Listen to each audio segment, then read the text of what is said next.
একটা প্রশ্ন করি আজ, শেষ কবে এমন একটা দিন গেছে যেদিন আপনার মাথার ভেতর একটাও দুশ্চিন্তা ছিল না? মনে করতে পারছেন? বেশিরভাগ মানুষই পারবেন না। কারণ আমরা এমন একটা সময়ে বাস করছি যেখানে শরীরটা বর্তমানে থাকে, কিন্তু মনটা কখনো আগামীকাল, কখনো গতকাল ঘুরে বেড়ায়। আর সেই অদৃশ্য যুদ্ধটাই ধীরে ধীরে আমাদের সবচেয়ে বড় শত্রু হয়ে উঠছে। কিন্তু অবাক করার বিষয় হলো, সেই যুদ্ধ থামানোর সুইচও লুকিয়ে আছে আমাদের নিজের শরীরের ভেতরেই। আজকের ভিডিওতে এমন কিছু বৈজ্ঞানিকভাবে প্রমাণিত কৌশল জানবেন যেগুলো মাত্র কয়েক মিনিটেই আপনার মস্তিষ্ককে শান্ত হতে সাহায্য করতে পারে।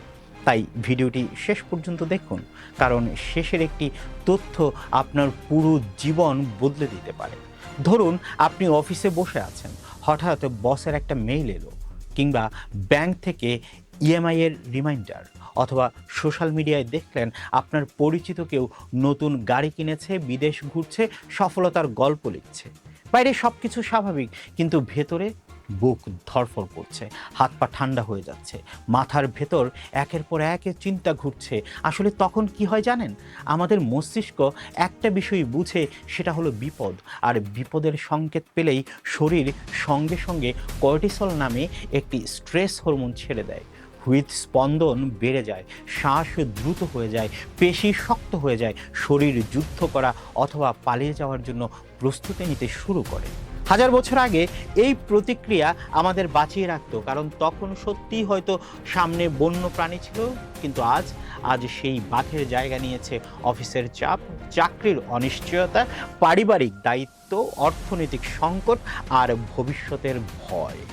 সবচেয়ে মজার বিষয় হলো, আমাদের মস্তিষ্ক আসল বাঘ আর একটা অফিসের মেইলের মধ্যে তেমন কোনো পার্থক্য করতে পারে না। দুটোকেই এক ধরনের বিপদ হিসেবে ধরে নেয়। আর যদি এই অবস্থা দিনের পর দিন চলতেই থাকে, তখন শুধু মন খারাপ হয় না, ধীরে ধীরে বাড়তে পারে উচ্চ রক্তচাপ, হৃদরোগের ঝুঁকি, ঘুমের সমস্যা, হজমের সমস্যা, এমনকি শরীরের রোগ প্রতিরোধ ক্ষমতাও দুর্বল হয়ে যেতে পারে। হার্ভার্ড মেডিকেল স্কুলের বিভিন্ন গবেষণায় দেখা গেছে, দীর্ঘদিনের মানসিক চাপ শরীরকে ভেতর থেকে ধীরে ধীরে ক্ষয় করে। তাই একে অনেকে বিশেষজ্ঞ নীরব ঘাতকও বলে। তাহলে প্রশ্ন হলো, এই চক্র ভাঙবেন কিভাবে? প্রথম উত্তরটা অবাক করার মতো সহজ: নিঃশ্বাস। হ্যাঁ, ঠিক শুনেছেন। আমরা প্রতিদিন হাজার হাজার বার নিঃশ্বাস নেই, কিন্তু খুব কম মানুষই ঠিকভাবে নিঃশ্বাস নিতে জানেন। বিশ্বজুড়ে জনপ্রিয় একটি পদ্ধতি আছে, নাম 4-7-8 ব্রিদিং টেকনিক। এটি জনপ্রিয় করেন যুক্তরাষ্ট্রের চিকিৎসক ডক্টর অ্যান্ড্রু ওয়েল। পদ্ধতিটা খুব সহজ। নাক দিয়ে 4 সেকেন্ড ধরে শ্বাস নিন, তারপর 7 সেকেন্ড ধরে রাখুন, এরপর মুখ দিয়ে ধীরে ধীরে 8 সেকেন্ডে শ্বাস ছেড়ে দিন। পুরো প্রক্রিয়াটি শেষ হতে সময় লাগবে 29 সেকেন্ড, কিন্তু এই কয়েক সেকেন্ডেই শরীরের প্যারাসিম্প্যাথিক নার্ভাস সিস্টেম সক্রিয় হতে শুরু করে। সহজ ভাষায় বললে, এটা আমাদের শরীরের ব্রেক সিস্টেম। তখন হৃদস্পন্দন ধীরে আসে, কর্টিসল কমতে শুরু করে, শরীর বুঝতে পারে বিপদ কেটে গেছে। তাই ঘুমোতে যাওয়ার আগে, গুরুত্বপূর্ণ পরীক্ষার আগে, ইন্টারভিউয়ের আগে, কিংবা বড় কোনো সিদ্ধান্ত নেওয়ার আগে এই 4-7-8 সংখ্যাটা মনে রাখুন। এবার আসি আরেকটি দারুণ কৌশলে। দুশ্চিন্তার সবচেয়ে বড় সমস্যা কি জানেন? এটা কখনো আপনাকে বর্তমানে থাকতে দেয় না। হয় আপনি ভাবছেন গতকাল কেন এমন হলো, অথবা ভাবছেন আগামীকাল কি হবে। অর্থাৎ মন সবসময় দুই সময়ের মধ্যেই দুলতে থাকে। এই দোলাটা থামানোর জন্য মনোবিজ্ঞানে একটি কার্যকর পদ্ধতি আছে, যার নাম 5-4-3-2-1 গ্রাউন্ডিং টেকনিক। এখনই চারপাশে তাকান, 5টি জিনিস দেখুন, 4টি জিনিস স্পর্শ করুন, 3টি শব্দ শুনুন, 2টি গন্ধ অনুভব করুন, আর একটি স্বাদ খেয়াল করুন। শুনতে খুব সাধারণ লাগছে, কিন্তু বিজ্ঞান বলছে এতে 5টি ইন্দ্রিয় একসঙ্গে সক্রিয় হয়ে যায়। তখন মস্তিষ্ক অতীত বা ভবিষ্যৎ ছেড়ে বর্তমান মুহূর্তে ফিরে আসে। মস্তিষ্ক একই সময়ে পুরোপুরি দুশ্চিন্তা আর বর্তমান দুটোতে থাকতে পারে না। তাই এই ছোট্ট অনুশীলন অনেক বড় পরিবর্তন আনতে পারে।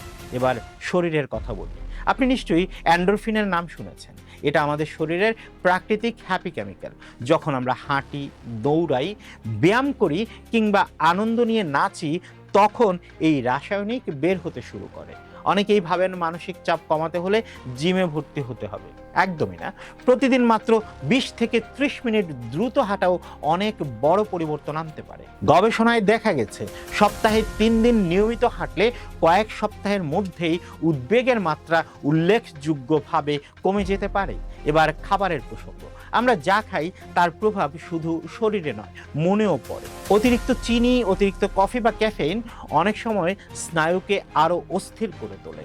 অন্যদিকে বাদাম, তিসির বীজ, পালং শাক, সামুদ্রিক মাছ কিংবা ওমেগা 3 ও ম্যাগনেসিয়াম সমৃদ্ধ খাবার স্নায়ুতন্ত্রকে শান্ত রাখতে সাহায্য করে। অর্থাৎ খাবার শুধু শক্তি দেয় না, অনেক ক্ষেত্রে মানসিক ভারসাম্য ধরে রাখতে সাহায্য করে।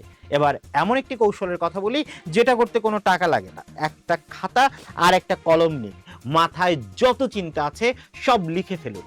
এলোমেলো হোক, ভুল বানান হোক, কোনো সমস্যা নেই। এই পদ্ধতির নাম ব্রেইন ডাম্প।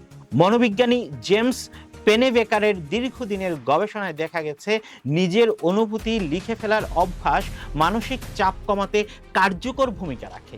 কারণ চিন্তা যখন শুধু মাথার ভেতর থাকে তখন সেটা অনেক বড় মনে হয়, কিন্তু কাগজে চলে এলে আমরা সেটাকে পরিষ্কারভাবে দেখতে পারি, আর তখন অনেক সমস্যাই আগের মতো ভয়ঙ্কর লাগে না। এবার আসি মেডিটেশন। অনেকেই মনে করেন মেডিটেশন মানে মাথা একেবারেই ফাঁকা করে ফেলতে হবে। আসলে বিষয়টা তা না। মেডিটেশন মানে চিন্তাগুলোকে জোর করে থামানো নয়, বরং আসতে দেয়া, যেতে দেয়া। যেমন আকাশে মেঘ আসে আবার ভেসেও যায়। প্রতিদিন মাত্র 5 মিনিট শান্তভাবে বসে নিজের শ্বাসের ওঠানামা লক্ষ্য করুন। শুরুতে কঠিন লাগবে, কিন্তু নিয়মিত করলে নিজের মধ্যেই পরিবর্তন অনুভব করবেন।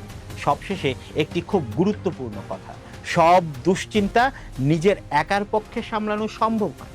যদি দেখেন দিনের পর দিন ঘুম হচ্ছে না, কাজে মন বসছে না, সম্পর্ক ভেঙে যাচ্ছে কিংবা জীবনের স্বাভাবিক ছন্দ নষ্ট হয়ে যাচ্ছে, তাহলে একজন মনোরোগ বিশেষজ্ঞ, মনোবিজ্ঞানী বা কাউন্সিলরের সাহায্য নিন। শরীর খারাপ হলে যেমন ডাক্তার দেখাতে লজ্জা পায় না, তেমনি মনের চিকিৎসা নিতেও লজ্জার কিছু নেই। মনে রাখবেন, টাকা হারালে আবার উপার্জন করা যায়, চাকরি বদলানো যায়, বাড়ি বানানো যায়, কিন্তু নিজের মানসিক শান্তি হারিয়ে ফেললে জীবনের সবচেয়ে মূল্যবান সম্পদটাই হারিয়ে যায়। তাই আজ থেকে নিজের মনের যত্ন নিন, কারণ পৃথিবীর সঙ্গে যুদ্ধ করার আগে নিজের ভেতরের যুদ্ধটা জেতাই সবচেয়ে গুরুত্বপূর্ণ।